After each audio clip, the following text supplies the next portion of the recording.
Imagine you were a 10-star martial artist, so powerful that most people spend their entire lives just trying to reach 5 stars. Our hero falls in life battle, undefeated by anyone but death, only to wake in a new life. He's reincarnated into a powerful family, where children of the main branch are revered, and everyone else is looked down upon. He's a legitimate child, a nobody in their eyes. Later, he joins the academy alongside other family kids. The main branch kids strut their status, full of arrogance. And then he arrives. He's here to prove that true power doesn't come from bloodlines. It comes from mastery. Our main character had only one lifelong ambition, to reach the very summit of martial arts. Yet deep down, he was fully aware that no matter how far he pushed himself, no matter how many battles he fought, that ultimate peak would always remain just out of reach. Still, his determination burned brighter than ever. He refused to accept defeat, clinging instead to an ancient tale passed down through generations, a legend that spoke of a golden fruit hidden inside a sacred sanctuary guarded by a mighty dragon. That fruit was said to grant eternal life, so without hesitation, he ventured into the dragon's lair. After a grueling, soul-crushing battle that nearly cost him everything, he stood victorious over the slain beast. Staring at the shining fruit before him, the man could hardly believe his eyes.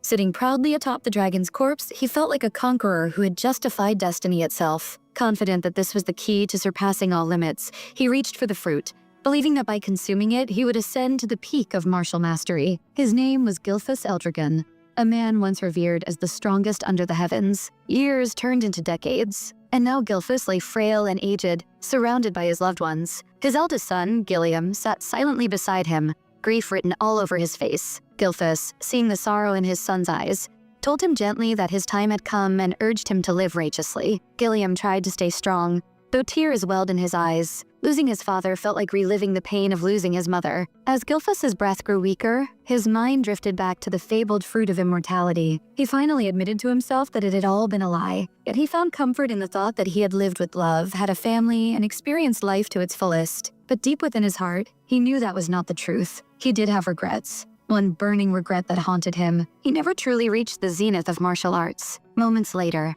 his eyes closed for the last time, or so it seemed. Suddenly, he opened them again. The world around him was strange and blurry. His body felt incredibly light. As he tried to move, he noticed his hands, tiny, soft, and chubby. Realization struck him like lightning. He had been reborn. Panic filled him for a moment, but he calmed himself. Recalling his experience as a 10-star martial master, he quickly assessed the situation and wondered who or what had caused this miracle. Then it hit him. The so-called immortality fruit. It wasn't meant to grant eternal life, it was a fruit of reincarnation. A laugh escaped his lips. What others might see as a curse, he saw as an opportunity. Fate had given him a second chance, another life to reach the true summit. Looking around, he saw several other infants beside him. From the luxurious surroundings, he deduced that he had been born into a powerful family. But something felt strange. Why were there so many babies in one place? Before he could figure it out, a few maids entered carrying feeding bottles filled with a crimson liquid. They picked up a baby, but not a human one, a goblin, and began feeding it. Gilphus froze in confusion. Then, to his horror, the goblin began convulsing violently and exploded into a burst of blood. Shock and dread filled him as the warm splatter hit his face.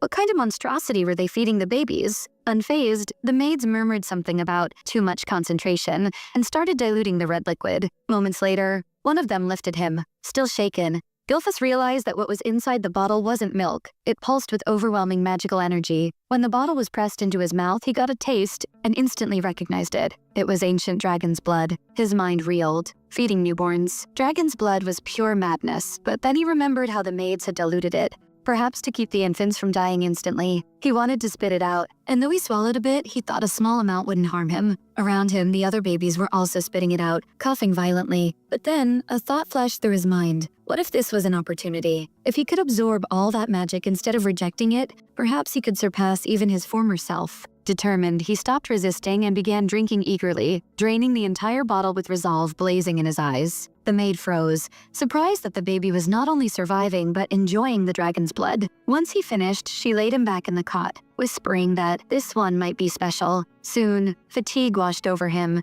and he drifted into a deep, satisfied sleep, the calm before transformation. 7 years later, a young boy was seen training in the courtyard, balancing a boulder on his feet while performing one-handed push-ups. He counted aloud as he reached his 1,000th repetition, then hurled the boulder far away with a single kick. His muscles gleamed with sweat and power. That boy was none other than Zeke Eldragon, the reincarnation of Gilphus. He looked at his reflection with pride, marveling at how much stronger he had become. Thanks to the dragon's blood he consumed as a baby, his body possessed strength far beyond any normal human. Combined with the divine dragon source he had mastered in his previous life, Zeke's body had transformed into something extraordinary, a vessel of limitless potential. However, his excitement dimmed a little when he realized he was still only a one-star warrior. In this world, a person's star represented their true power, their life's essence condensed into a blazing sphere of energy. The more stars one created, the stronger and more godlike they became. Zeke had once reached the mythical level of 10 stars, the highest anyone had ever achieved. And now, as he stood once again at the beginning, he vowed to surpass even that. It's been 7 years since Zeke was born as the son of the current head of the Eldragon family.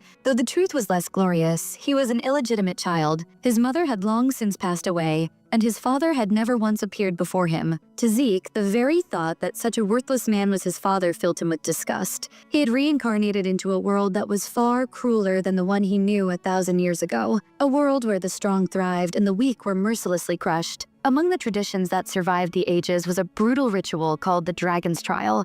Only those infants who survived drinking dragon's blood were recognized as future warriors of the Eldragon bloodline. Yet, despite surviving that deadly test, Zeke had never received a day of formal training. Frustrated, he questioned the maid who attended to him daily, but her response was always the same: "I am not permitted to speak of it." Zeke's patience wore thin. He reminded her that anyone who endured the trial was supposed to undergo combat training, yet he was surrounded only by silent maids. Not a single instructor in sight. The maid, emotionless as a puppet, merely asked if there was anything else he required. Zeke sighed and dismissed her. Though left alone, Zeke didn't despair. His focus wasn't on techniques or lessons. He was strengthening his own body, forging it into a weapon far beyond what his age should allow. Still, his curiosity lingered. He asked the maid once again about the other children of the main family, but as expected, she repeated the same phrase: "I'm not allowed to disclose that information." Annoyed beyond measure, Zeke wondered if that was the only line she knew how to say. When he sarcastically asked if they kept him here just to mistreat him, she coldly replied that their orders were only to care for his needs. Zeke observed her carefully and noticed that she possessed the aura of a 3-star fighter. That was when he realized that, had she wanted to, she could have trained him, yet she chose not to. Losing interest in talking to a brick wall, Zeke decided it was time to take matters into his own hands. He left the house and ventured deep into the forest, something he had done countless times before. In the wilderness, Zeke began consuming poisonous herbs one after another, grimacing at their taste but ignoring the pain. To him, this was part of tempering his body. Poison, after all, could make one's body stronger if endured. As he continued his self-imposed training, he suddenly felt a faint presence following him. Someone or something was trailing him. Zeke could sense the black mist surrounding that figure, something he had never encountered in his previous life. Curious but unconcerned, he ignored it for the time being and continued forward. Moments later, an enraged boar emerged from the bushes, snorting furiously. The creature charged at him like a storm. Zeke smiled, planting his feet firmly. He waited until the boar was at full speed before twisting his body slightly and striking a clean punch straight into its abdomen. The sheer impact crushed the beast's organs instantly,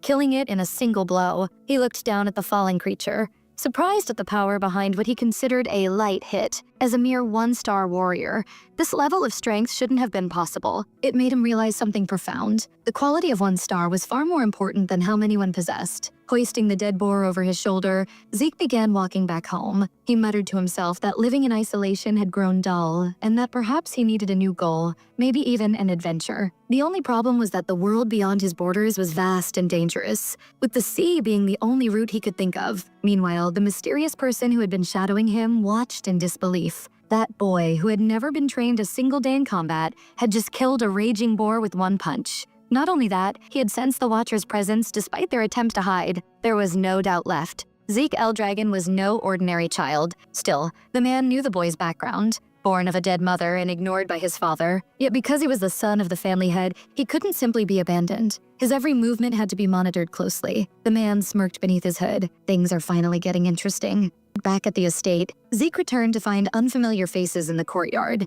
Their powerful auras instantly caught his attention. Curious, he approached quietly and listened from outside the door. They weren't hostile, but their presence carried authority. Pushing the door open, Zeke asked bluntly why they had come. The men, all dressed in clothes bearing the Eldragon crest, turned toward him. One of them stepped forward and stated plainly, "Young Master Zeke, we're here to escort you for an examination." Zeke's brows furrowed. What examination? Before he could protest further, they took him along to the main Eldragon estate. For the first time in 7 years, he was stepping into the world he had only heard about. They dressed him in a formal uniform and brought him to a massive academy filled with other young members of the family. He soon learned the truth. This was the Dragon's Nest Academy, a place established by the Eldragon clan itself. Every child born into the family was expected to attend once they reached the age of 7, and today was the day of the entrance examination. The only problem was that Zeke had never received any kind of prior education or preparation. Still, refusal wasn't an option. This test was mandatory, a family tradition he couldn't escape.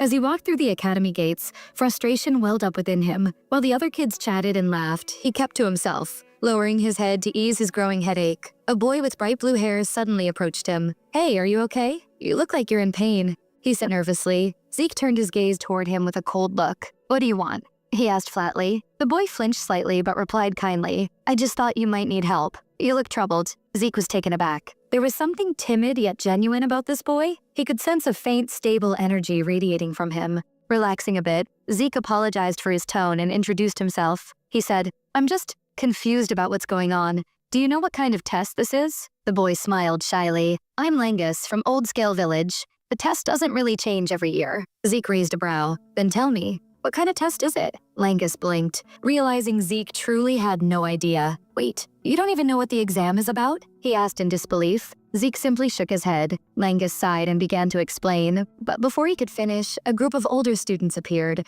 their laughter echoing through the corridor. One of them sneered and shouted, "Hey, look who we've got here, the runt from Old Scale Village." Zeke's expression darkened. Even he couldn't believe someone had the guts to call Langia a runt. The group of bullies was led by a young man named Retin who, like Langus, hailed from Old Scale Village. Retin sneered at Langus, mocking him, asking why a runt like him even bothered to show up for the examination when he could just go home and waste his time playing. Langus, oblivious to the insult, calmly replied that he had come to take the exam, which only caused Retin to erupt in anger, yelling that Langus was a worthless weakling and that no one like him could ever hope to enter the academy. Laughing cruelly, reminding him that his father was a mock dragon, Zeke noticed the anger simmering in Langus as the boy's fists clenched tightly. The Eldragon family maintained a strict hierarchy dictated by the absolute authority of the head of the clan. The rookies were called lesser dragons, common soldiers were young dragons, captains and senior fighters were adult dragons, while at the very top sat the elders, the elder dragons. But at the very bottom existed the mock dragons, a title reserved for those who failed past the Dragon's Nest entrance or couldn't graduate from the academy, considered fakes by society. Yet Langus carried a determination to prove that even those labeled as mock dragons could hold true strength. Zeke decided to intervene, stepping into the tense confrontation, and asked Retin how he could be so certain that Langus was worthless before even undergoing the exam. Retin froze, shocked by the unexpected interference. Demanding to know who Zeke was and why he dared question him, Zeke calmly replied that he had no quarrel with him, but was simply curious why Retin believed it was impossible for Langus to succeed. Retin sneered, insisting that people like Langus were weaklings. Zeke's eyes narrowed, and he told Retin firmly that Langus was stronger than him and his gang of bullies. Retin's face flushed with rage, asking if Zeke was implying that they were inferior to someone like Langus. Before the argument could escalate further, an examiner appeared. Calling the students to order and announcing that the entrance examination was about to begin, he instructed the applicants to register and pick a number tag. Retin glared at Zeke with unhidden disgust.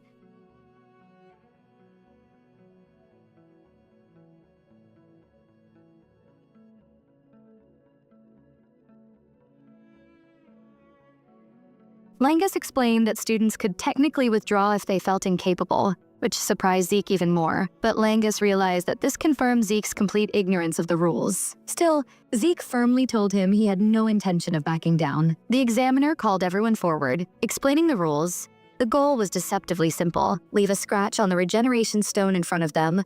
Weapons were only permitted if provided by the examiners, and bare hands were allowed. Each participant had 3 attempts. Zeke barely raised an eyebrow, seeing nothing particularly challenging. Langus, however, was horrified. Realizing the danger, Zeke merely shrugged, assuming it was a simple test, and even wondered why it seemed to surprise anyone given the trial of drinking dragon's blood they had survived as infants. The first participant approached, swinging his sword with all his might, but the force shattered the blade with a deafening clang, leaving him writhing on the ground. Unable to leave even a single scratch, The examiners asked if he would use his remaining attempts, but he was too injured to continue and was escorted away. Zeke noticed Langus's uneasy expression and wondered why he looked so worried given the exam appeared straightforward. Zeke asked him about the rock, and Langus explained that it was the regeneration stone, capable of instantly repairing minor scratches and reflecting any brute force attacks with 100-fold intensity. Zeke's eyes widened, realizing the stone was no ordinary obstacle. Langus went on to say that only those who could circulate their ether source power correctly could leave a mark, meaning that martial skill alone was not enough.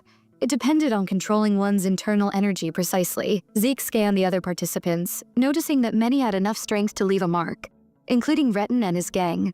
Yet he could hear students failing one by one, their arms broken from the attempt. When the examiner called number 315, Zeke's number, Langus panicked, urging him to withdraw, but Zeke assured him he would manage.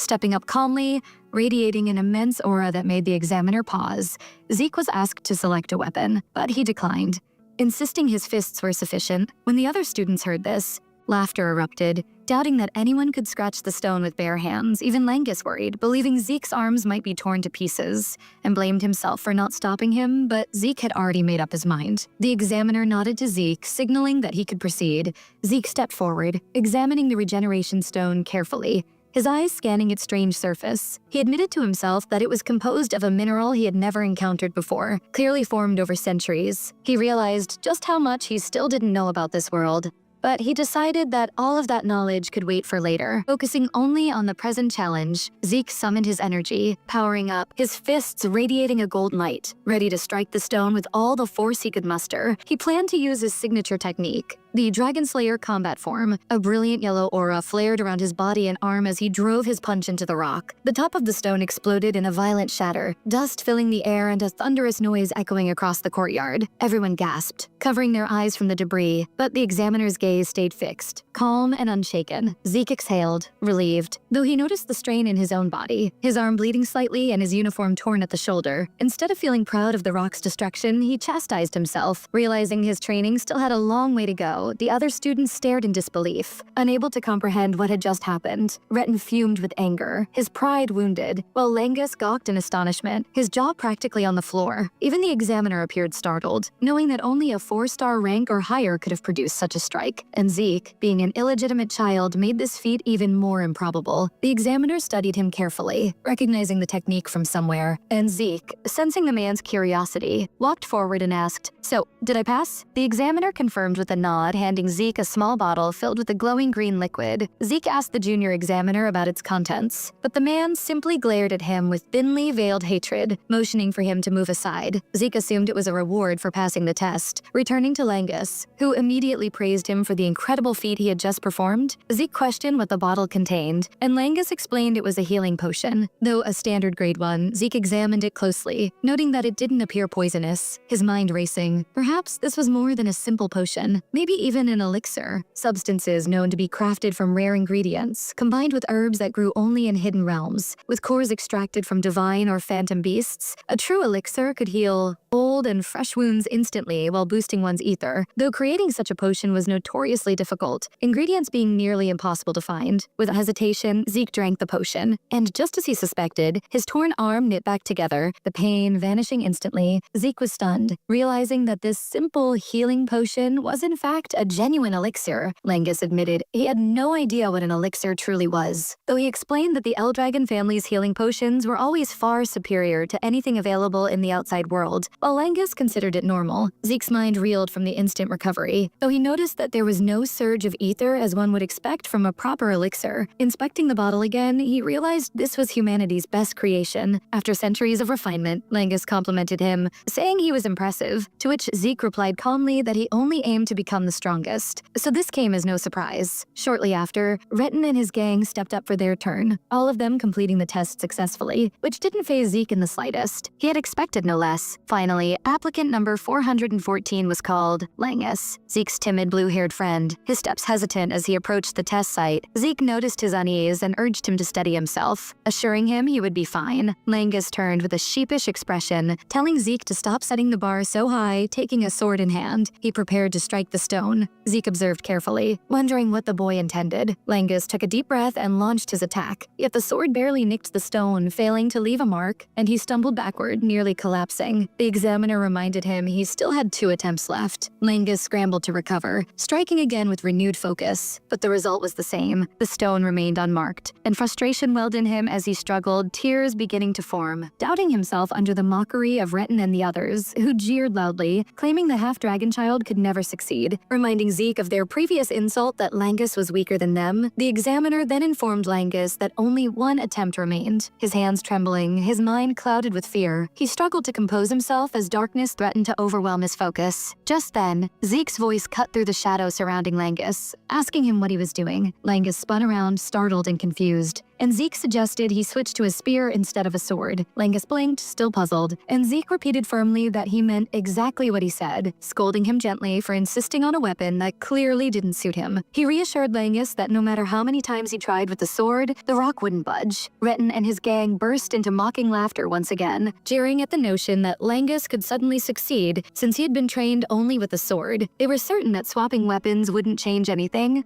Zeke, calm and confident, asked the examiner if changing weapons mid-test was allowed. The examiner nodded without hesitation, confirming there was no issue. Zeke turned to Langus with a grin, telling him to go ahead and use the spear. Standing like a motivational coach, he challenged Langus, asking if he was ready to back down like a failure, but Langus shook his head firmly, rising to his feet, vowing to take Zeke's advice and attempt the strike with the new weapon. Langus reflected briefly on his father, who had been barred from entering the dragon's nest and endured endless ridicule, yet he never gave up, raising his son with care and dedication. Langus wanted to honor his father's sacrifices by proving that he wasn't a fake. He remembered Zeke's words about the sword being useless, and decided to place his trust in him despite their short acquaintance. Unsure how to wield the spear, Zeke simply instructed him to thrust straight, not overthinking it. Langus knew it was nearly impossible for a first-time spear user to damage the regeneration stone, but he understood he'd never know unless he tried. Motivated by Zeke's belief in him, he positioned himself, sensing the ether energy flowing differently through his body with the spear. Langus charged forward and struck, sending a massive shockwave through the air. Retin and his gang laughed, insisting the change in weapon made no difference. Yet their eyes widened as they realized Langus had actually made contact. The stone cracked, leaving them dumbfounded. Even the examiner's jaw dropped at Langus's feet. Zeke clapped proudly, celebrating his friend's success. Langus stared in disbelief as the examiner recorded his pass in the book, seeking confirmation, only for Zeke to wrap him in a congratulatory hug. Tears of joy streaming down Langus's face.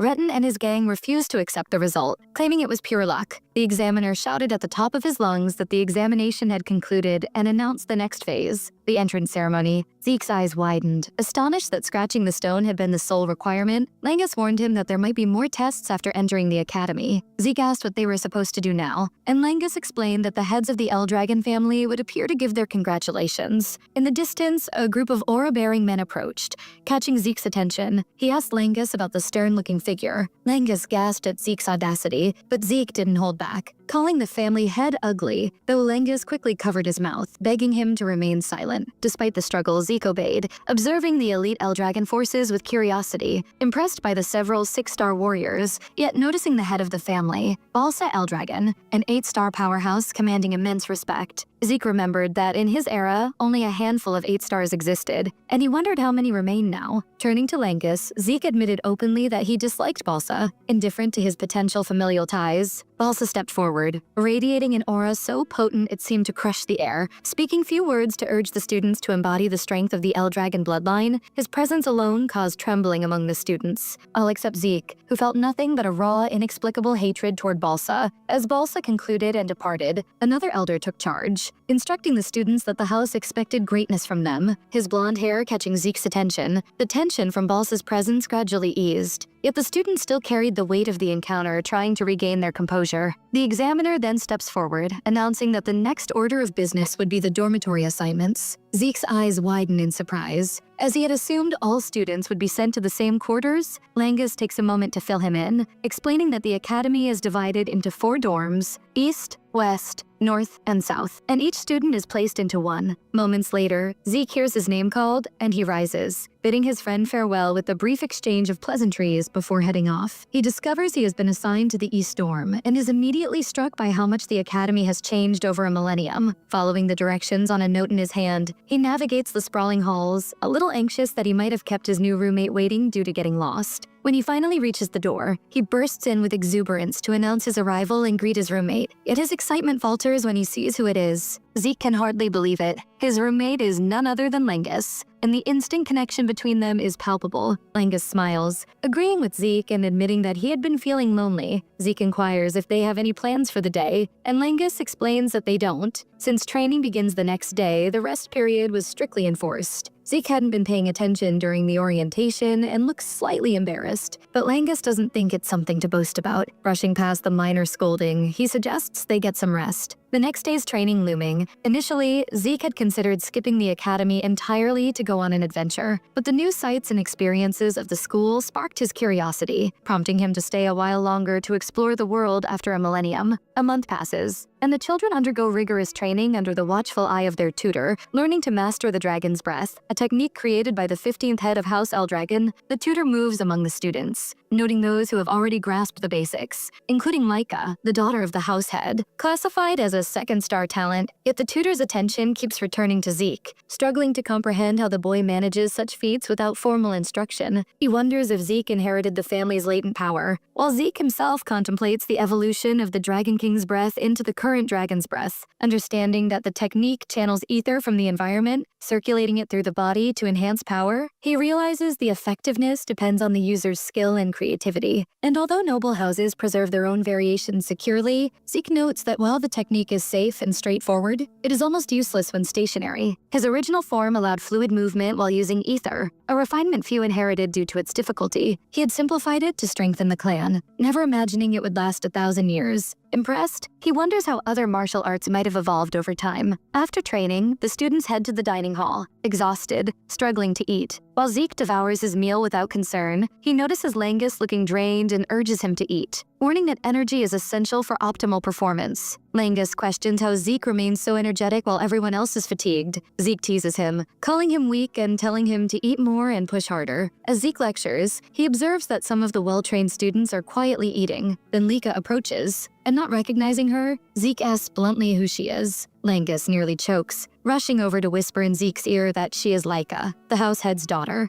Zeke innocently admits he had no idea. Langus, flustered and panicked, reminds him they shouldn't even be speaking to her. Zeke merely shrugs, pointing out he too is a son of the head, albeit illegitimate. Both Langus and Laika are stunned, and Lika questions whether he is serious. Zeke calmly confirms he isn't lying. She then asks how he gained the strength to shatter a regeneration stone with his bare hands. Zeke replies nonchalantly that he's just that kind of cool, noticing Langus completely out of his depth. He calls him back to reality, insisting he eat his food. Laika steps closer to Zeke, her expression confident as she leans in, asking if he would consider joining forces with her. Zeke blinks, caught off guard, unsure what she means. Lika clarifies bluntly, urging him to become her subordinate. She explains that as an illegitimate child, allies are essential, and that she intends to use his strength to secure her claim as the next head of the family, promising generous rewards once she achieves the position. Her words are laced with charm and persuasion, yet Zeke remains calm, politely declining her proposal. Lika misinterprets his refusal, assuming he too aims for the family headship, and continues to push, oblivious to his true disinterest. Meanwhile, Zeke observes her quietly, noting her rapid progress toward 2-star status. Impressed by her prowess for her age, he finally speaks, telling her she is free to pursue her ambitions, for he has no interest in family politics. Shocked, Lika intensifies her persistence, pressing Zeke to clarify his goals. Provoked, Zeke slams his knife into the table, releasing a wave of terrifying aura, making it clear he serves no one and desires solitude, asserting that he is already the strongest. Lika reels under the pressure, her confidence shaken. Unable to believe that someone could radiate such sheer force, Zeke continues eating calmly, Langus stepping in to ease the tension. Lika loses her composure entirely, challenging Zeke to a duel. He raises an eyebrow in surprise but remains unshaken. News of the upcoming duel spreads quickly, and soon a crowd gathers at the training grounds, buzzing with anticipation. Langus panics slightly, reminding Zeke of the challenge. Yet Zeke shrugs, claiming he has no real knowledge of Lika. He notices Langus acting more formally than usual and questions him.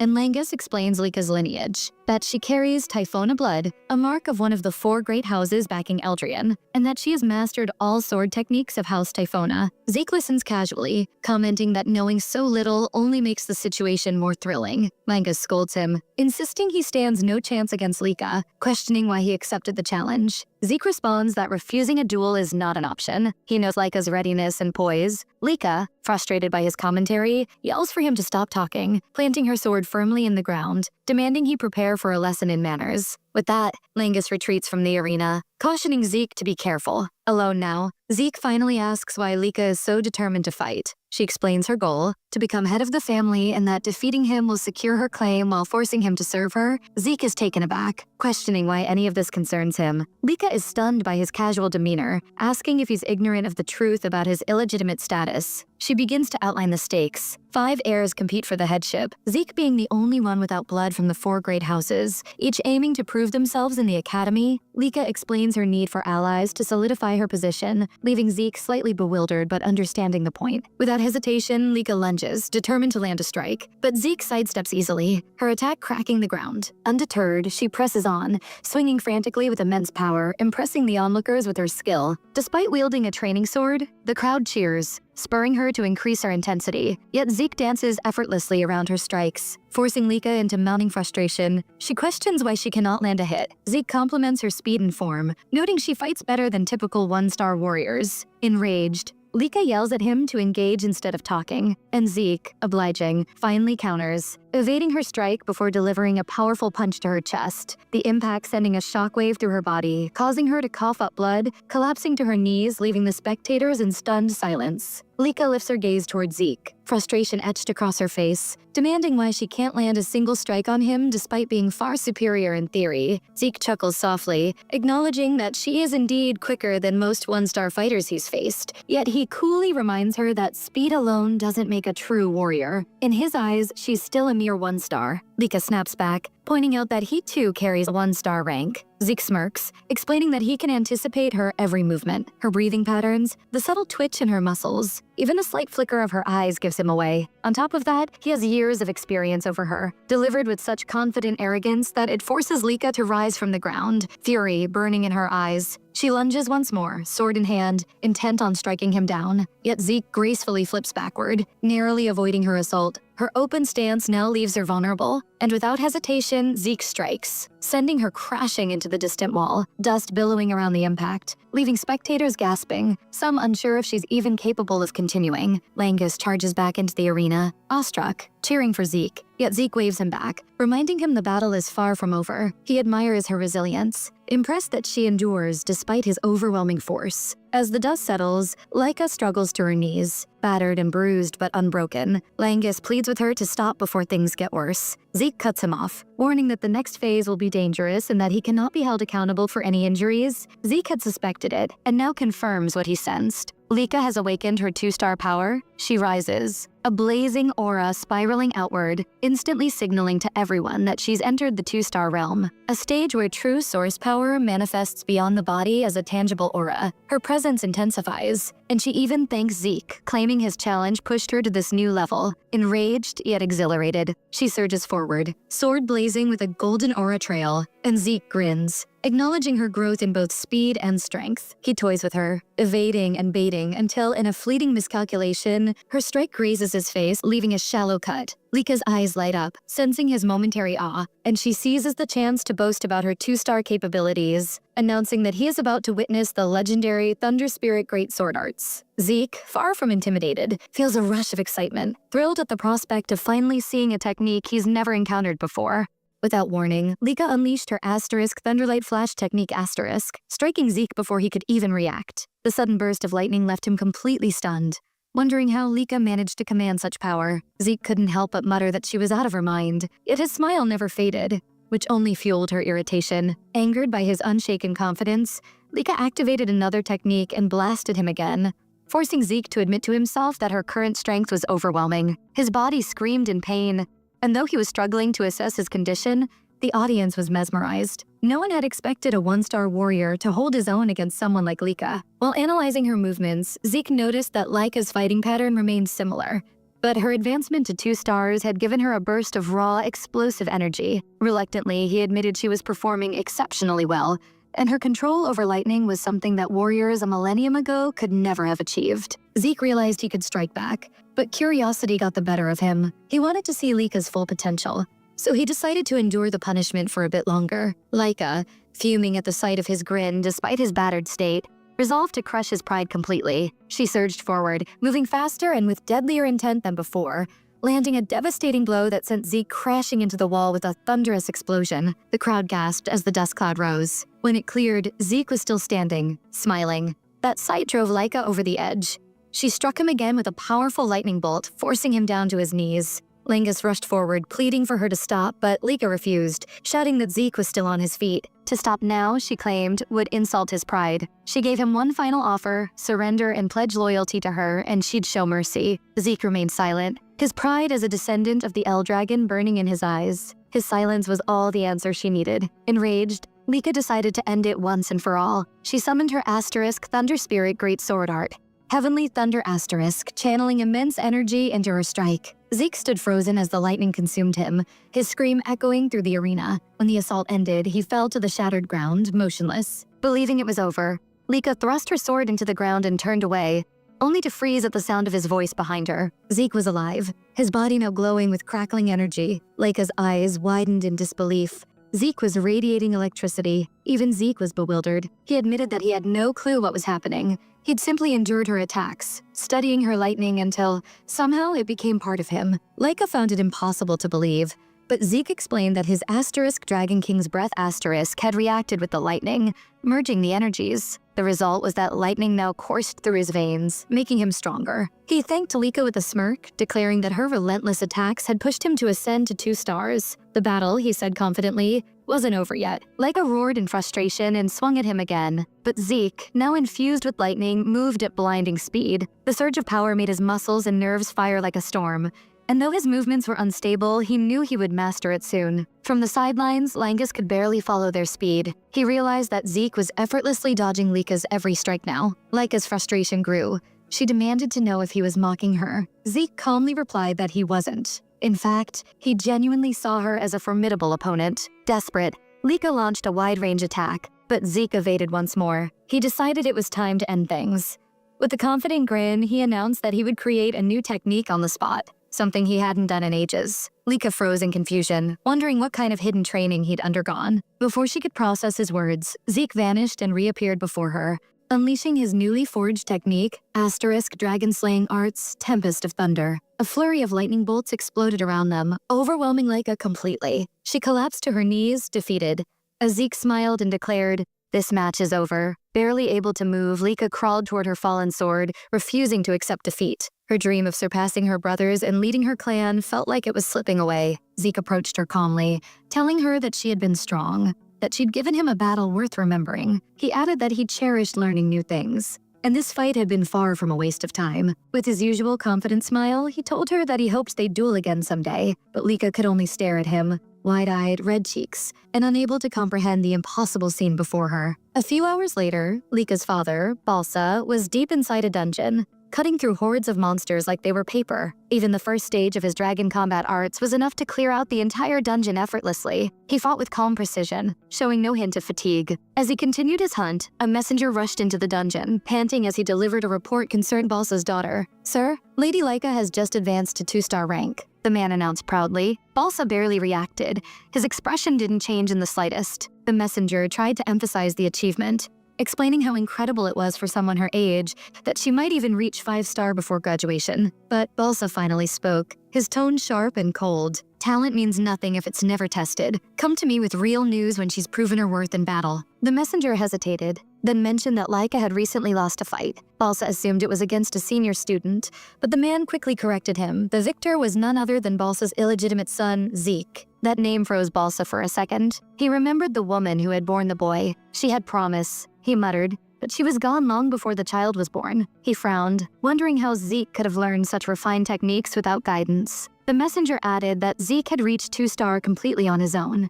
without any master or family support. That piece of news finally stirred something in Balsa. A slow, dangerous grin crossed his face. Then it's time, he said quietly. We begin the first trial. The messenger's eyes widened. But my lord, isn't it too soon? Death doesn't care about timing, Balsa interrupted. Only the strong survive. Anyone who fails the trial is worthless. A burden to be discarded. The messenger had no choice but to obey. Before leaving, Balsa added another order. Summon Freya. She'll oversee the trial. I want her to observe the boy. The messenger hesitated again. Freya, sir? Are you sure? Balsa's eyes gleamed. Yes. Zeke might finally be worth watching. As the messenger left, Balsa's stern face cracked into a faint smile. For the first time, he was eager to see what his son could truly do. Meanwhile, at the academy training grounds, Zeke and the other students were following their instructor's lessons. But Zeke wasn't copying them. Instead, he was lifting massive boulders nearly 5 times his body weight, calmly practicing his breathing rhythm while the rest focused on dragon's breath exercises. To him, the breathing form they were learning was child's play. Still,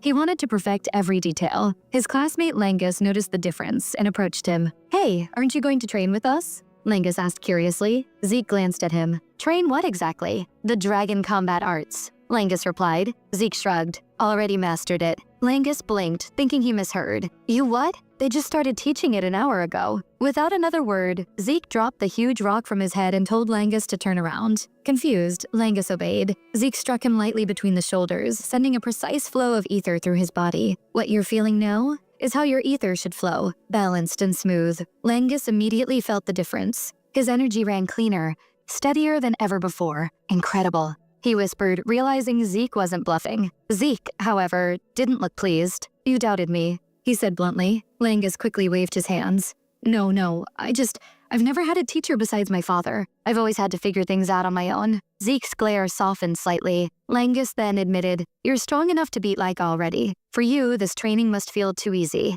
Zeke shook his head. Not easy, just structured. Dragon combat arts may be complex, but that's what makes them powerful. It's a form that evolved from generations of warriors, refined with each era. He paused, recalling the new fighting form that had awakened during his battle with Laika.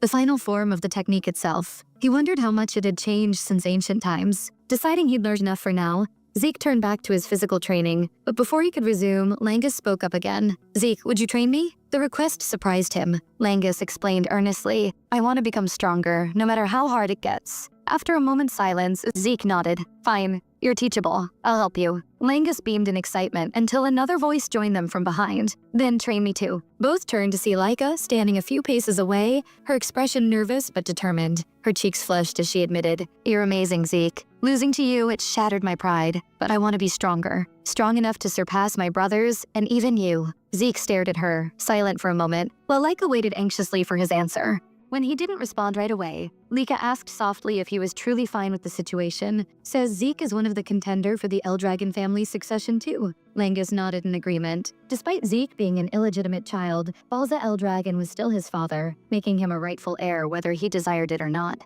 Zeke finally spoke, saying calmly that he didn't mind. What concerned him more was whether Lika's body had recovered enough for training. From what he observed in their match, her injuries should have taken at least a month to fully heal. Lika quickly shook her head, explaining that she'd already used a healing potion. There was no reason for him to worry. Zeke and Langus exchanged glances, whispering among themselves. Zeke questioned whether such a potion could truly have that level of effectiveness. Langus replied that if Zeke was talking about the standard potion distributed during the entrance exam, it wouldn't have been nearly powerful enough. Since Laika was the family head's daughter, she must have used a far stronger potion reserved for the elite. Zeke sighed in disbelief, muttering that this era's advancements were truly astonishing. Lika admitted that without the potion, she would have been bedridden for weeks. But now what mattered most was her request. She wanted Zeke to train her. She acknowledged that he also needed to focus on his own growth. Yet she wanted to learn under his guidance. Zeke accepted without hesitation, saying he never refused young people who had ambition. Both Laika and Langus were taken aback by his immediate agreement. Lika teased that he was also young like them, and Langus added that they were all nearly the same age. Zeke chuckled and agreed, then asked with a teasing tone if she was truly certain about wanting him as her teacher. After all, he was the one who defeated her. Lika replied firmly that she didn't care about that. If she wished to become the next head of the Eldragon family, she couldn't afford to be selective. She needed strength, no matter the cost. Zeke remembered their first encounter when she'd declared her dream of leading the family, and he asked why she was so obsessed with that goal. Without hesitation, Lika confessed that if she failed to become the family head, she'd simply be used for political marriage. Her tone turned bitter as she said that in the best-case scenario, she'd be forced to marry one of her cousins. In the worst, a complete stranger. Zeke's expression hardened, anger flashing in his eyes. He asked what she meant by that. Lika explained that because of how precious the Eldragon bloodline was, especially among the 4 family branches, their source power was considered invaluable. That's why the family was fixated on keeping their lineage pure. Langus shivered as a terrifying aura burst from Zeke. His voice grew sharp and cold as he declared that the Eldragon family had truly fallen into vile, disgusting traditions. He clenched his fists and swore he would destroy such meaningless customs. Before the tension could deepen, several instructors arrived, drawing everyone's attention. Lika blinked in confusion, wondering why they were there. While Zeke muttered that their timing couldn't have been worse, he feared they might have overheard him. A woman with blazing red hair stepped forward from behind them. One instructor announced that from today onward, they would have a new instructor, someone prestigious enough to take time from her busy schedule to personally teach them. As the red-haired woman approached, she extended her hand toward Lika and asked if she was Lady Lika. Feeling a surge of danger, Lika instinctively leapt backward. Zeke moved in front of her protectively, while Langus clung to his arm nervously. The woman smiled faintly, praising Lika's sharp instincts and remarking that her aura quality was impressive. Zeke frowned. He hadn't even sensed her presence until now. Langus stammered, asking who she was. The instructor introduced her as Lady Freya Fwinkick of the Black Dragon Corps. Freya gave a graceful nod and greeted everyone warmly, then turned her sharp gaze toward Zeke. "You must be Lord Zeke, correct?" she asked. When he confirmed, she smiled slightly and asked if he wasn't surprised by her sudden appearance. Zeke replied coolly that nothing she did could surprise him. Freya paused briefly as Zeke's eyes glowed faintly. He remarked that her stealth technique was fascinating. Freya's eyes widened slightly. Now she understood why even the family head, Balza Eldragon, took such interest in this boy. Meanwhile, Zeke analyzed her movements closely, noting how her source power was focused in her lower body, following an unfamiliar flow pattern. No wonder her footsteps made no sound. A spark of intrigue lit up his eyes. He couldn't help but wonder, what kind of martial art did she practice? Freya soon took charge of the class, confirming that she would be their new instructor, causing a wave of shocked whispers to ripple through the students. Lady Freya, known by her title Tempest Wind, was a renowned warrior, one of the most formidable figures in the entire Eldragon family. Another instructor stepped forward and verified that Freya was a 6-star practitioner of the Black Dragon Corps, the elite force that served directly under the family head. The students stared in awe, unable to comprehend why someone of her caliber would personally come to teach them. Freya smiled faintly and said that she would indeed be training them, but only on one condition. They had to pass a simple test. The room erupted in murmurs of surprise. Freya assured them that the test was straightforward. Each of them must obtain a crystal identical to the one she held and survive for 1 full month inside the Poison Dragon Mountain. Langus's face turned pale at the mention of the place, while Zeke felt a pang of nostalgia. He explained that the Poison Dragon Mountain was a treacherous region infested with venomous creatures, where even brushing against a leaf could instantly kill an ordinary human. It was a land of death and danger. In his previous life, Zeke had used that mountain as his personal training ground, but even he thought this test was far too brutal for students their age. Freya began outlining the rules. Every student would receive a single crystal orb, and if it was lost or destroyed, they would be immediately disqualified. When one student nervously asked what would happen to those who failed, Freya replied coldly, they would be expelled from the dragon's nest. She added that they didn't need to worry too much about the poison itself. As long as they properly practiced the dragon's breath technique, their bodies would resist the toxins, however. If they lost control of their breathing or let go of the orb, their chances of survival would plummet. Lika pointed out that the mountain wasn't just filled with poisonous plants. It was crawling with monsters too. Freya's eyes sharpened as she replied that those beasts were their food source. If they couldn't defeat them, they wouldn't last long anyway. Fear spread through the group. One of the students, Retin, muttered that this was impossible. Most of them doubted whether their basic combat art, the Strike Dragon technique, could even harm such creatures. Freya smirked and told them not to panic. They had 5 days to prepare, during which they could each choose one basic weapon art from the Eldragon family's archive to study. If they managed to grasp it, their chances of surviving would rise. But if not, she would take no responsibility for their deaths. When another student hesitantly asked if she would come to their aid should things get too dangerous, Freya let out a dark chuckle. "This is the dragon's nest," she said coldly, "the heart of the Eldragon family here. The weak perish while the strong endure. If you can't slay a few beasts on your own, then you might as well rest forever beside them in the poisoned embrace. The students froze, trembling under the weight of her words. Sweat trickled down their faces. Langus looked like he was about to cry. While Leica stood silent, deep in thought, Zeke frowned slightly, wondering if this was truly the same L-Dragon family he once ruled. Everything felt so unfamiliar. Freya then declared that the briefing was over. She began distributing martial arts manuals for various weapon types, instructing everyone to step forward and pick whichever they wanted to master. As the students crowded around, Langus hesitated, uncertain about what to choose. Zeke advised him to go for a spear art, reminding him that he'd wielded a spear during the entrance trials. Langus nodded quickly and thanked him. Leica decided to take up a greatsword technique, saying she was already familiar with the lightning greatsword's basic patterns, but Zeke stopped her, suggesting she try axe arts instead. Leica raised an eyebrow and asked why. Zeke explained that it would help her balance her current weaknesses. Since it was Zeke's suggestion, she simply nodded and agreed without argument. Freya looked around and asked if everyone had chosen their manuals. When they confirmed, she told them to make the most of the remaining 5 days, because their lives would depend entirely on how well they mastered those techniques. If they failed, the mountain would claim them without mercy. Just as she was about to leave, Freya suddenly paused and turned back. She reminded them that during the test, their senior group would also be participating, and their mission was to hunt down and steal the orbs from the younger students. Langus's eyes widened in shock as he stammered,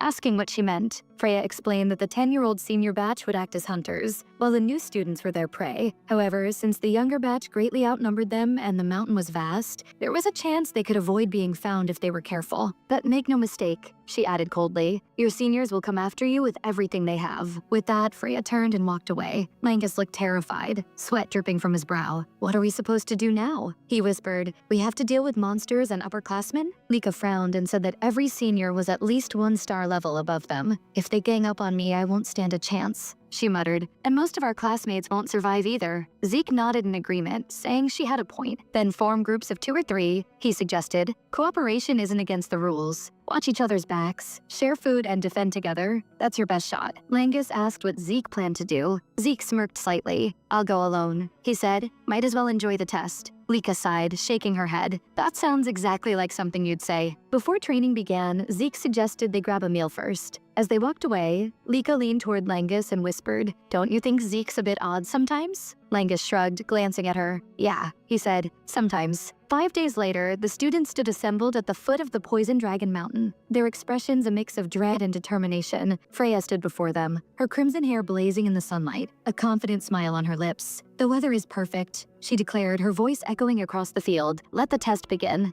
Beside Leica, Langus swallowed hard. So, it's finally starting, he murmured. Even though this entire plan had been suggested by Zeke, he couldn't stop doubting himself. Was it really fine for someone like me to be on Lady Leica's team? He thought. There were countless noble-born students in the academy, yet she had chosen him, a commoner who hadn't even awakened his first star. A familiar voice interrupted his thoughts. Looks like we're in the same boat, Langus. He turned to see Raymond and Celine, both wearing nervous smiles. Celine, hailing from the East Hall of Dragon's Nest, admitted, I still can't believe Lady Leica picked me too. I'm just a commoner. Raymond, also from the East Hall, chuckled as his eyes drifted toward Leica, but Leica shook her head before he could say more. Whether you're noble or commoner doesn't matter to me. I chose you all because I trust your potential and skill. Hearing those words, Langus clenched his spear and took a deep breath. Understood, Lady Leica. I'll do everything I can not to drag the team down. I'll do my best too, Raymond added, nodding firmly. Leah smiled warmly. Good, I'm counting on every one of you. Then her gaze shifted to Zeke. So, you really intend to challenge the trial alone? Zeke smirked. Of course. I've been waiting for this moment. Celine's eyes widened. He's incredible. He's facing Poison Dragon Mountain all by himself, she whispered in awe. Raymond crossed his arms. Well, it's not that surprising. Both Zeke and Lady Leica are descendants of family heads. Confidence runs in their blood. But Leica quickly stopped him. Don't lump me together with him. Even I feel nervous about this. Zeke tilted his head. You? Nervous? You've got one of the strongest teams here. What's there to be afraid of? The others exchanged glances, almost laughing at how casual he sounded. Plenty of reasons, actually, Langus muttered. Leica then asked with a teasing smile. So, Zeke, you really think my team's that strong? Absolutely, Zeke replied without hesitation. Leah's got a sharp eye for talent, he thought to himself. Her group's balance between offense and defense is near perfect. They'll breeze through the trial. You're as overconfident as ever, Langus said with a sweat drop. At that moment, Freya stepped forward again. Is everyone here? She called out. Most students had already formed their teams, chatting quietly among themselves. It was clear that those who hadn't yet mastered their weapon arts had chosen to rely on teamwork. A wise move, considering what awaited them beyond the misty peaks of Poison Dragon Mountain. She then reminded everyone of the rules once again. They had to survive for an entire month within Poison Dragon Mountain while protecting their crystal orbs. The only way to pass was to keep their orbs safe until the end. Each orb looked exactly the same, meaning that if one lost theirs, it could easily be stolen by another participant. A wave of anxiety swept through the students. The realization that stealing was allowed made the atmosphere tense. Zeke, however, understood instantly. This was not just a survival test, but a battle of strategy and strength. Freya continued, explaining that once the new students had entered and settled inside the mountain, the upperclassmen would also be released to hunt them down and steal their orbs. The senior students laughed arrogantly, mocking the newcomers. Most of these kids haven't even reached 1 star, one said. Snatching their orbs will be a piece of cake. Hearing this stirred mixed emotions among the first years: fear, excitement, and unease. Freya concluded her briefing, then raised her hand and declared, "The trial begins now." In an instant, the students rushed toward the misty mountain, determination burning in their eyes. As they disappeared into the fog, Zeke heard Lika's voice behind him. "Make sure you come back alive, Zeke." He smiled lightly. "Don't worry about me. Just make sure you all make it back too. Team, move out," Lika commanded group, and Zeke gave them one last wave. Freya's voice then called out to him, "Your turn, Zeke." "Right," he replied, giving a small nod. "Sorry, got a little caught up." Freya arched a brow. "Caught up? Aren't you nervous at all?"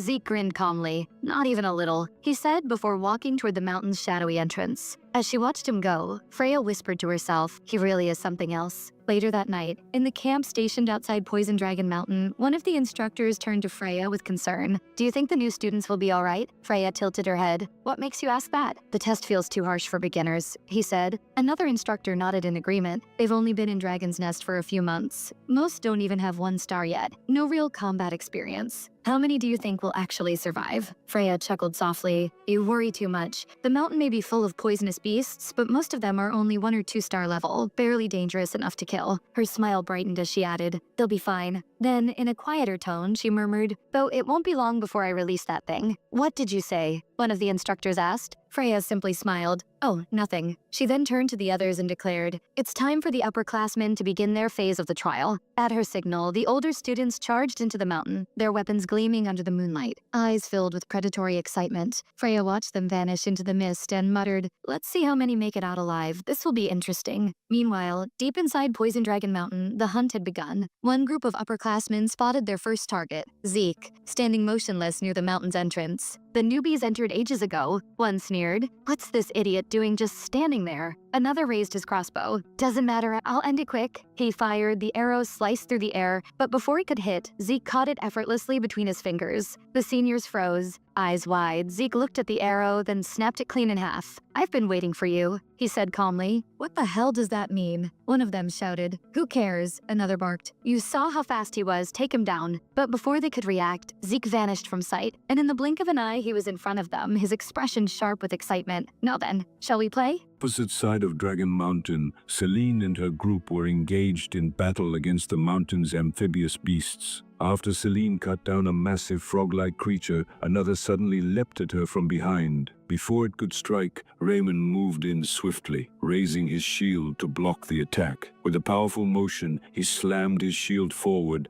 knocking the monster to the ground, and then finished it with a clean thrust. Nearby, Langus had managed to defeat his own opponent. Seeing this, Raymond smiled, proud of their progress. Lika praised their teamwork, and both Celine and Raymond thanked her sincerely. However, Langus froze when his eyes landed on the enormous pile of slain monsters surrounding Lika, who stood among them calmly as if the battle had barely begun. Celine couldn't help admiring her. "Lika's strength really is something else," Raymond agreed, saying that while they were struggling against a handful of creatures, Lika had already wiped out the majority on her own. Lika merely shrugged. "These monsters are just warm-ups. I am a 2-star warrior after all. Besides, all of you have grown since the exam started, especially Celine and Raymond. Both of you have reached 1-star level." Celine gratefully thanked her, and Raymond nodded as well. Langus, however, lowered his gaze. He was the only one still without a star. Seeing this, Celine gently reassured him that his time would come, and Raymond told him to stay patient and keep striving. Their kindness brought a small smile back to Langus's face. Lika then pointed out that he had defeated 3 giant frog monsters on his own, even without a star. She reminded him that before the exam began, he had trained closely under Zeke and had already perfected his spear form. Becoming a 1-star was only a matter of time. Hearing this, Langus felt his chest tighten with emotion. Looking at the darkening sky, Lyca said night was approaching and that they should return. Everyone agreed, knowing Poison Dragon Mountain was far more dangerous after sunset. As they moved, Lyca suddenly stopped. Langus immediately asked what was wrong, but Lyca did not answer. Her expression sharpened as she stared ahead. "What is that student doing near our base?" she said. A figure stepped out from the tall grass with a smirk. Celine and Raymond instantly drew their weapons. Lyca recognized him as an upperclassman. When she asked if he had come to steal their crystal, he confirmed it without hesitation. Lyca told him that if he had come alone, he had made a terrible mistake. The upperclassman chuckled. "Who said I came alone?" he replied. 3 more upperclassmen appeared behind him, each radiating 1-star energy. Their leader pointed his sword toward them and demanded their crystal orbs. Then he charged at Lyca,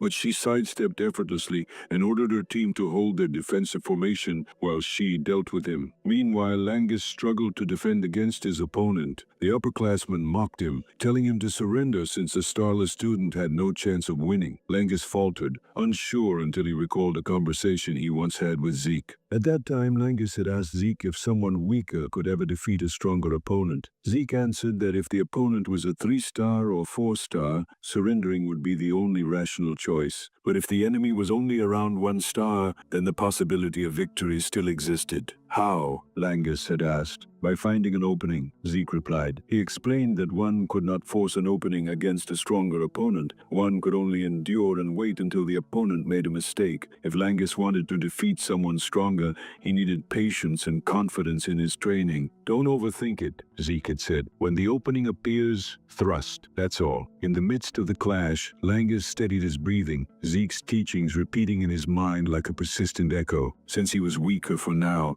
he had only one option: to endure every strike, to withstand every blow, and wait for the single precious moment when the enemy slipped. The upperclassman attacking him grew more irritated with each passing second. "Just fall already," he snarled, swinging his weapon with increasing force. Another heavy strike came down, fierce and reckless. And there, in that instant of frustration, Langus finally saw it, the opening Zeke had spoken of. Without a trace of hesitation, he shifted his stance, tightened his grip, and thrust his spear forward with all the strength he had accumulated. The tip pierced through his opponent's guard and landed cleanly. The upperclassman gasped, stumbled, and collapsed, consciousness fading instantly. As the enemy hit the ground, a soft, radiant glow appeared on Langus's chest, the unmistakable sign of a newly awakened 1-star. Lyca noticed it first. Her eyes widened, but a proud smile quickly followed. He had done it in the middle of real combat, relying solely on his will and training. Meanwhile, the upperclassman leader stared in disbelief. Though he was also a 2-star, he could not understand why Lyca's strength seemed overwhelmingly greater than his own. Lyca knew the answer. Ever since she had mastered the axe arts technique that Zeke had advised her to learn, her ability to channel force and momentum through her greatsword had increased dramatically. The gap between them was no accident. It was earned. "It is simply your misfortune that you chose my team as your target," Lyca said, her tone calm but absolute. Golden arcs of lightning flickered around her blade, gathering like a storm about to break. "This battle ends here." With a single, devastating strike, she cut through her opponent's guard. The leader dropped to the ground, defeated in an instant. Once she confirmed that every enemy had fallen, Lyca returned to her team, asking if everyone was unharmed. After hearing their reassurances, a wave of relief washed over them all. Cheers filled the air, warm and triumphant. They had won their first battle against upperclassmen. Celine and Raymond turned to Langus, congratulating him with bright smiles for reaching 1-star level. Langus returned their smiles, chest swelling with pride that this time he had stood beside them as an equal. Lyca looked over her group, her expression soft with pride. Now, at last, every member of her team had awakened their first star. With this, the battles ahead will be far more manageable, she said quietly. But then her gaze drifted toward the deeper regions of the mountain, her expression thoughtful. "I wonder how Zeke is doing now." Meanwhile, somewhere else within Poison Dragon Mountain, a lone upperclassman stumbled through the forest, trembling uncontrollably. Tears streaked down his face as he ran, voice breaking into panicked whispers. "Please don't come here. Please don't, Zeke." She trembled in fear, her mind racing as she wondered just what kind of creature that boy named Zeke truly was. Moments later, chaos erupted among the upperclassmen. They scattered in all directions, shouting for help, praying that Zeke wouldn't pursue them any further. Dragging one of the fallen upperclassmen behind him, Zeke advanced slowly, his steps echoing like a predator's approach. The survivors cursed in terror and disbelief, unable to comprehend what sort of monster or demon they were facing. With the massive corpse of a serpent-like beast slung casually over his shoulder, Zeke grinned darkly and asked what the fuss was about, teasing if none of them still wished it to play with him. The terrified students called him insane as they fled. Some muttered in disbelief, questioning how a lower-classman had become the hunter, while they, the supposed elites, were being hunted. It was supposed to be the other way around. Then, one of the panicked upperclassmen tripped and tumbled to the ground. As he struggled to rise, he froze. Zeke was already standing before him. His crimson eyes glowed faintly under the dim light. With an almost bored sigh, Zeke told the trembling boy that he was tired of the chase. Extending a hand as if to help, he added coldly that once the boy stood, they would fight. But before Zeke could even react, the upperclassman's eyes rolled back in sheer terror, and he collapsed unconscious. Zeke blinked in confusion, tilting his head. "What's wrong with you people?" he muttered, glancing around. He mocked them aloud, scoffing at how brave they'd been at first, only to end up cowering and running away. His smirk widened as he called after them, shouting for them not to abandon him so soon. Then, a faint presence caught his attention. Turning sharply, Zeke addressed the unseen observer, inviting them to step closer if they were so curious. When no one answered, he chuckled darkly. "If you're just watching," he said, "then I guess I'm not doing anything wrong." With that, his tone hardened. He declared that he would stop holding back and resume his game. From the shadows, a man stepped forward, one of the overseers sent to monitor the examination. Sweat trickled down his face as he watched Zeke, utterly stunned. Not only had Zeke overpowered opponents far above his rank, but he had also detected the overseer's hidden presence. Realizing how extraordinary this boy truly was, the man decided he needed to report everything at once. Meanwhile, outside Poison Dragon Mountain, at the examination camp, Freya listened intently as several observers delivered their reports. It had been a week since the trial began. Nearly a third of the lower-classmen had already dropped out, while the rest were slowly adapting to the toxic wilderness. Freya nodded. That much she had expected. But when she inquired about the upperclassmen, the observers exchanged anxious glances. Her eyes narrowed. "Speak clearly," she demanded. Finally, one of them confessed. "The upperclassmen. They're constantly running." "Running?" Freya repeated, frowning. "From what? There are no beasts in Poison Dragon Mountain capable of threatening them." The observer hesitated, then spoke quietly. "They're not fleeing from a monster. They're fleeing from Lord Zeke." Freya's expression hardened. "From him? Why?" The man took a deep breath before replying. "Because Zeke has been hunting them relentlessly. At first, they tried to resist, but now they can only run." Another observer broke the uneasy silence, his voice trembling as he asked what kind of being Lord Zeke truly was. From what he had witnessed, Zeke seemed almost gleeful, as if the entire ordeal were a game to him. He hunted the upperclassmen mercilessly, cutting them down one after another with a smile that chilled the blood. It was unlike anything the observer had ever seen before. A second observer nodded grimly, agreeing that Zeke was far from ordinary. Even if he was the son of the dragon family head, he possessed an aura that set him apart. Something dark, almost unnatural. To them, Zeke was no longer merely a prodigy. He had transcended that label entirely. He was a monster wearing human skin. Freya listened in silence, her gaze distant, but her voice steady when she finally spoke. She admitted she had harbored her own suspicions about the boy from the beginning. Unlike the others, Zeke had entered the exam alone, completely at ease, as if the dangers of Poison Dragon Mountain meant nothing to him. That, she said, revealed everything.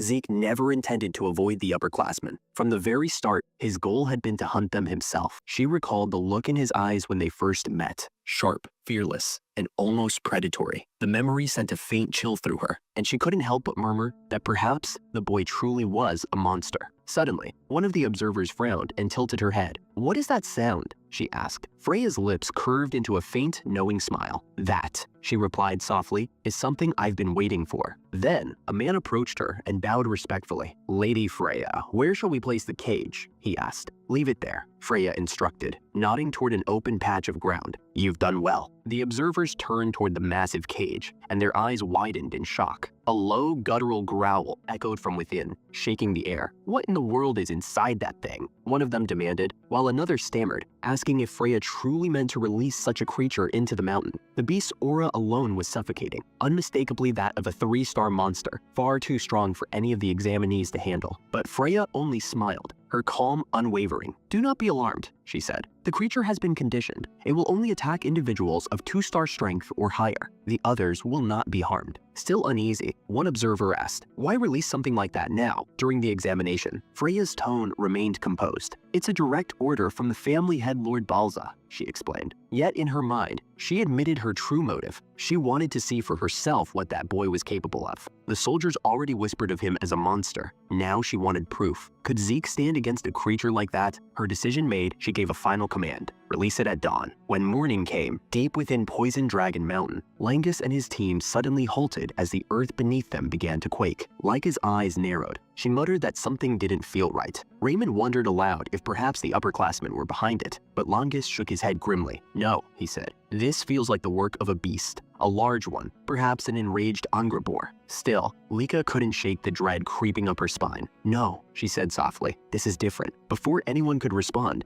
another tremor ripped through the ground. Stronger this time. A massive tree cracked and toppled toward them. Lika's instincts flared. She shouted for everyone to move. They leapt aside just as the enormous trunk slammed into the earth, scattering debris. As the dust settled, the group turned and froze. Lika's breath caught in her throat. Celine gasped, barely able to speak. What is that?" she whispered. Lungus went pale, his entire body trembling. Sweat rolled down his temples as he forced out the words, his voice shaking. "We have to run, now." Before them, half shrouded in the settling dust, loomed a towering figure of stone, a colossal golem, its eyes glowing faintly as it began to move. On the far side of Poison Dragon Mountain, Zeke sat perched atop a towering pile of fallen monsters and defeated upperclassmen, their bodies scattered in every direction like discarded scraps. He rested one elbow on his knee, staring out over the battlefield with a look that bordered on boredom. The excitement that once thrummed through the examination had nearly evaporated for him. No more challengers dared to step forward, no desperate attempts from upperclassmen to reclaim their pride, and not even a hint of resistance from the supposedly elite participants. He muttered to himself that things had become unbearably dull, almost painfully so. The thrill of combat had faded, leaving behind only silence and stillness. Even the exam observers, who had once watched him closely, had stopped monitoring him entirely, as if they had simply accepted that Zeke would do whatever he pleased. Their absence only reinforced how monotonous the situation had become. Just as he was considering whether to take a nap or hunt something for amusement, a subtle ripple of energy brushed against his senses. It was faint at first, but unmistakable. Originating from the opposite side of Poison Dragon Mountain, Zeke straightened slightly and narrowed his eyes, focusing on that distant presence. He attempted to read the aura, expecting it to be a 2-star beast, something predictable, something ordinary. But the longer he examined it, the more he realized how wrong he was. This aura was heavier, darker, older. It bore the unmistakable weight of a 3-star entity. A flicker of surprise crossed his face. 3-star creatures were never meant to appear inside Poison Dragon Mountain, not during an exam meant for rookies and early-level students. The mountain was dangerous, yes, but regulated. So why was something of that level here? Zeke considered the possibility that the creature had been living deep within the mountain's depths for centuries, perhaps for 1,000 years, hidden away from human interference. His curiosity grew. If that was true, the entire exam could be in chaos. He knew instantly that the other examinees would not be able to handle a monster of that caliber. Even Laika, with all her strength and potential, would struggle desperately against such a creature. The thought made Zeke sigh in mild irritation. The instructors should have cleared the mountain thoroughly before the exam began. Allowing a 3-star monster to roam freely was reckless, even by their standards. But then, another thought crept into his mind. What if Freya and the other instructors had done this on purpose? What if the 3-star creature had been deliberately left behind to test something? Or someone? Perhaps they were experimenting, observing how the candidates would react when faced with overwhelming odds. Zeke shook his head lightly, admitting that he couldn't begin to understand what the instructors were planning. Their decisions were often more chaotic than the monsters themselves. Still, he couldn't deny the truth. This was exactly what he had been waiting for. Something new, something strong, something entertaining. His boredom evaporated almost instantly. However, the presence he sensed was still far away, lingering at the opposite side of the mountain. He wondered for a moment why the creature did not approach him, why it had not already sensed his presence. But sitting around and waiting was never his style. A faint grin tugged at the corner of his lips. "If the 3-star monster won't come to me," he murmured, rising from his seat atop the pile of defeated foes, "then I'll go to it." Turning toward the distant aura, he started moving with confident, unhurried steps. Wait for me, he said softly, his voice carrying through the wind as he headed toward the creature that would finally break his boredom. Meanwhile, Celine launched a fierce and fully powered strike toward the golem, her weapon cutting through the air with a sharp whistle as it connected with the creature's body. Yet to her astonishment, the attack had absolutely no effect. Not a dent, not a scratch, not even a faint tremor passed through the golem's thick exterior. Celine stepped back in disbelief, her eyes widening as she tried to understand how a blow delivered with all her strength had achieved nothing. Raymond refused to accept the situation without trying. He charged forward and slammed his shield directly into the golem with every ounce of force he possessed. The loud impact echoed across the forest. But just like Celine's attack, his strike failed to produce any reaction from the creature. It did not even shift its footing, and Raymond felt the shock reverberate painfully through his arms. Watching both attacks fail, Lika gathered her aura, allowing electricity to surge around her blade. Lightning crackled violently as she steadied her stance, focusing her power before striking at the golem. This time,